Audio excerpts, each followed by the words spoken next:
सूर्यपुत्री तापी नदी के किनारे बसा सूर्यपुर शहर, जो आज खूबसूरत सूरत शहर के नाम से प्रसिद्ध है। इसी शहर में परिमल भाई देसाई अपनी माँ व छोटे भाई के साथ रहते हैं। वैसे तो ये शहर डायमंड सिटी और टेक्सटाइल सिटी के नाम से प्रसिद्ध है, परंतु इस शहर की एक और विशेषता इस कहावत में झलकती है।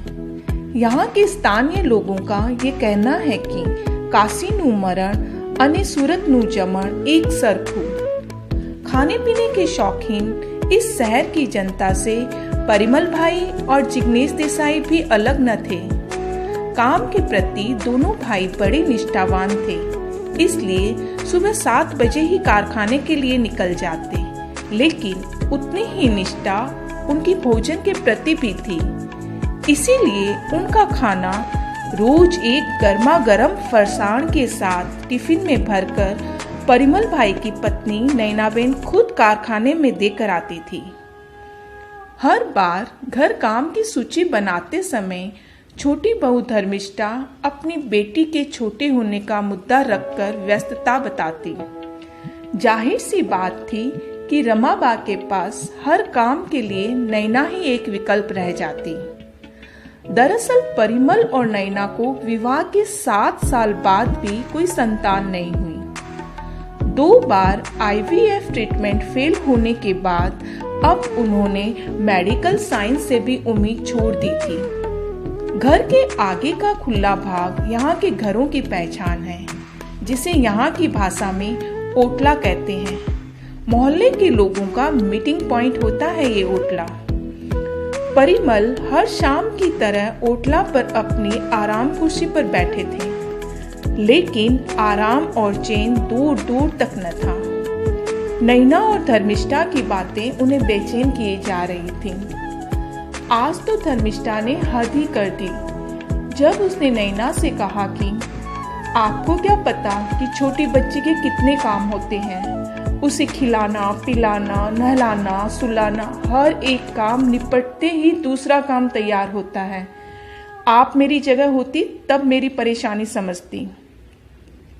काश कि मैं तुम्हारी जगह होती धर्मिष्ठा, कहकर नैना ने विवाद का अंत किया। तभी रमाबा और जिग्नेश मंदिर से आ गए। सबने खाना खाया, फिर रमाबा ओटले पर जाकर बैठ गए। कुछ देर बाद नैना बा के लिए पानी लेकर गई तो बा बोली, माँ अम्बे के आशीर्वाद से कई प्राकृतिक और अप्राकृतिक विपदाओं को झेलने के बाद भी यह शहर अपनी गरिमा और गौरव को बनाए रखा है। अपनी हर संतान पर माँ की कृपा होती है। माँ तुम्हें भी निराश नहीं करेगी। नैना समझ गई कि बा की अनुपस्थिति में हुए संवाद भी बा ने सुन लिए थे। बा ने नैना को समझाते हुए कहा, संतान का इंतजार तो तुम पढ़ाई करते करते भी कर सकती हो, लेकिन बा वक्त ही कहाँ मिलता है। दोपहर का वक्त तो टिफिन पहुंचाने में ही निकल जाता है।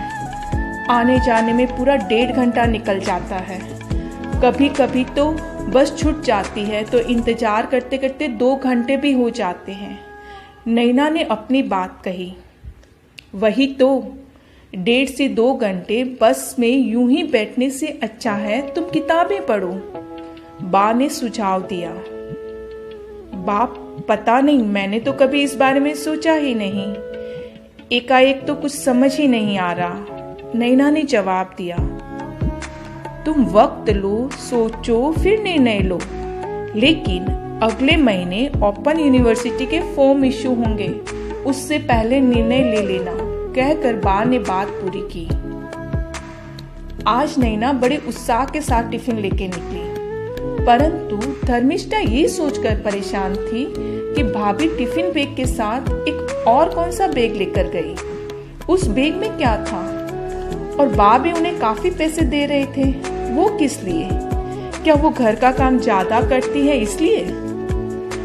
कुल मिलाकर धर्मिष्ठा को अशांत होने का मुद्दा मिल ही गया। बा से खुलकर कुछ पूछने की हिम्मत तो नहीं थी, परंतु जानने की जिज्ञासा अति प्रबल थी। इसलिए जब एक दिन भाभी टिफिन लेकर गई तो उसने बा से पूछ ही लिया, बा भाभी इतने पैसे किस लिए लेकर गई थी? बा ने धीरज से समझाते हुए कहा, अरे वो आगे पढ़ना चाहती है। कारखाने तक आने जाने में उसे 1.5 से 2 घंटा लग जाता है। उस समय वो बस में पढ़ लेती है। ईर्ष्या के भाव धर्मिष्ठा के चेहरे पर छुपाए नहीं छुप रहे थे। अनुभवी बा ने उन भावों को भी शांत कर दिया। अपने औहदे के स्वर में वो बोली, ये खर्चा वो कुछ अलग से नहीं कर रही है। अगर उसके बच्चे होते तो वो भी स्कूल तो जाते ही। धर्मिष्ठा की ईर्ष्या बा की ऊंची बोली के नीचे उस वक्त तो दब गई, लेकिन जब नैना घर वापस आई तो धर्मिष्ठा ने उससे कहा, वाह भाभी, आप तो बड़ी छुपी रुस्तम निकली। काश हम भी इतने फ्री होते तो हम भी पढ़ लेते। किसी की नकल करने से अच्छा है कुछ असल करना, कुछ नया करना। छोटी बहू। पीछे से रमा बा की आवाज सुनकर दोनों अपने अपने काम लग गई। वक्त बीता। नेट की परीक्षा पास कर नैना इकोनॉमिक्स की प्रोफेसर बन गई। यहाँ उसे जॉब सेटिस्फेक्शन भी मिल रहा था और परिमल से बात करने के लिए नए नए विषय भी मिल रहे थे। दिन भर की भागदौड़, कॉलेज व घर के काम, पेपर सेटिंग, पेपर चेकिंग आदि से निवृत्त होकर जब वह बिस्तर पर लेटती तो उसे तुरंत नींद आ जाती। परंतु पिछले कुछ दिनों से उसे बड़ी थकावट महसूस हो रही थी। दोनों जगहों के काम में तालमेल बिठाना मुश्किल हो रहा था। परंतु उसने ये बात किसी से नहीं कही, क्योंकि वो कॉलेज नहीं छोड़ना चाहती थी। जैसे तैसे महीना भर निकला, नैना कमजोर होने लगी। बा उसे डॉक्टर के पास ले गए, जहाँ चिंता का माहौल खुशी में बदल गया। रमा बा दोबारा दादी और नैना माँ बनने वाली थी। जब घर आकर बा ने ये खबर दी तो पूरा परिवार आने वाले मेहमान के स्वागत की योजना बनाने लगा। परिमल ने नैना से कहा, सब कुछ मिल गया हमें, अब ये नौकरी करके व्यस्त रहने की कोई जरूरत नहीं। ईश्वर ने हमें जीवन का मकसद दे दिया। नहीं, ऐसा मत कहिए।